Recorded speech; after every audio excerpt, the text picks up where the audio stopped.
ये अनुभव भी जीव को हो जाता है, एक समय वो भी आता है, तब उसको समझ में आता है कि भगवान के नाम के अलावा सब झूठ है, सब मिथ्या लगता है। इसलिए समय रहते सावधान होने की आवश्यकता है। सप्तम दिन तक कथा श्री सुखदेव जी महाराज ने सुनाई। इसके बाद महाराज परीक्षित ने श्री सुखदेव जी महाराज का पूजन किया। सुखदेव जी महाराज का फिर वहां अब 7वें दिन तक्षक अपना श्राप पूरा करने चला कि आज श्राप पूरा करना है। राजा परीक्षित को दर्शन चला जा रहा चला तो रास्ते में धन्वंतरी जी मिले। धन्वंतरी जी को तक्षक ने देखा तो कहने लगे महाराज आप कहाँ जा रहे हैं? धन्वंतरी जी कहने लगे तक्षक जहाँ तुम जा रहे हो तुम राजा परीक्षित को मारने जा रहे हो, हम राजा परीक्षित को बचाने जा रहे हैं। तक्षक कहने लगा जी मेरे विष के तीक्ष्ण प्रभाव से आज तक कोई नहीं बच सकता, तुम कैसे बचाओगे राजा परीक्षित? धन्वंतरी जी भी कहने लगे कि मुझे मेरी औषधि पर पूर्ण विश्वास है कि मैं राजा परीक्षित को बचा दूंगा।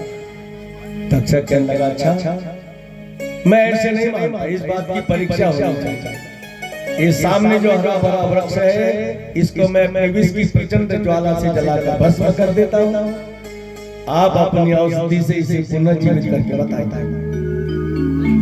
तक्षक ने प्रचंड विष की ज्वाला से हरे भरे वृक्षों को राख का ढेर बनाया।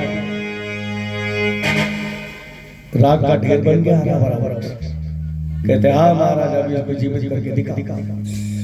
धन्वंतरी जी गए अपनी झोली से 2 बूंद औषधि की राख के ढेर में डाल कुछ ही पल में तक्षक क्या देखता है उसी वही वृक्ष नन्हे रूप में वो उस राख के ढेर में लहराने लगा। ये देखा तो तक्षक समझ गया ये तो राजा परीक्षित को बचा लेंगे, मुझे तो श्राप पूरा करना है। तीव्र गति से चलता हुआ गया, जाकर के महाराज परीक्षित को दंशन किया। महाराज परीक्षित अचेत होकर भूमि पर पड़े। धन्वंतरी जी गए अपनी औषधि की 2 बूंद राजा परीक्षित के मुख में डाल परंतु कोई हलचल।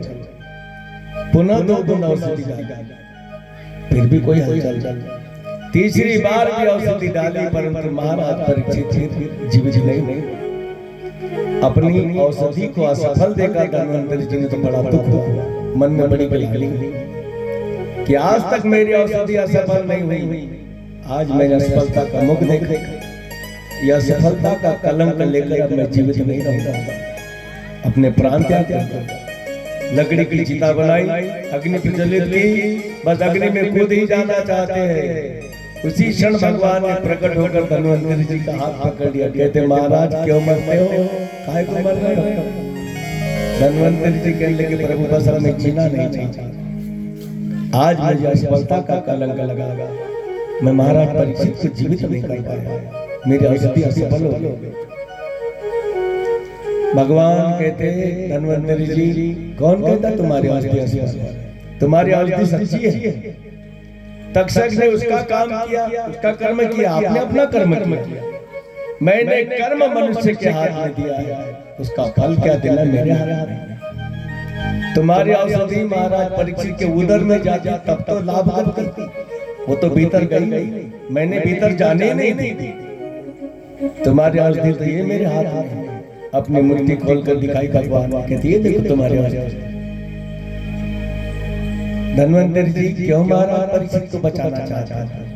अरे उन्हें मोक्ष गति मिली है, जन्म मरण के चक्र से टूटकर परमात्मा के स्वरूप में लय हुए हैं, काहे को उनको जन्म मरण के चक्र में फिर फंसाता है? क्यों बचाना चाहता है? तब धन्वंतरी जी की समझ में आया, भगवान को प्रणाम करके अपने स्थान पर गए। महाराज परीक्षित को मोक्ष गति मिली। श्रीमद् भागवत कथा श्रवण से महाराज परीक्षित को मोक्ष गति प्राप्त हुई। सूत जी महाराज ने ये पवित्र पावन कथा सौनकादिक ऋषियों को सुनाई। गोकर्ण जी ने प्रेत योनि से मुक्ति के लिए धुंधकारी को ये कथा सुनाई है। वृंदावन में सनकादिक ऋषियों ने भक्ति के पुत्र ज्ञान वैराग्य को चैतन्य करने के लिए कथा सुनाई। मरण काल में महाराज परीक्षित को सुखदेव जी महाराज ने कथा सुनाई। और वही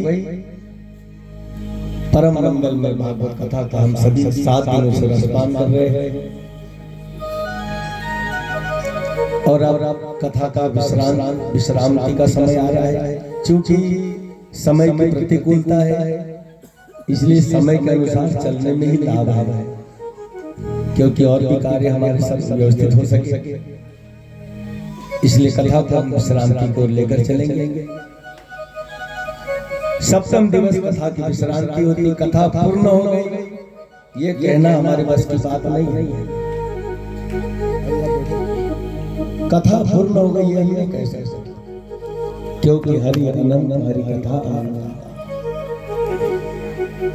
भगवान की महिमा समुद्र की शाही बना ली जाए, धरती को कागज बना लिया जाए, फिर भी प्रभु का गुणानुवर्णन करना किसी के बस की बात नहीं है।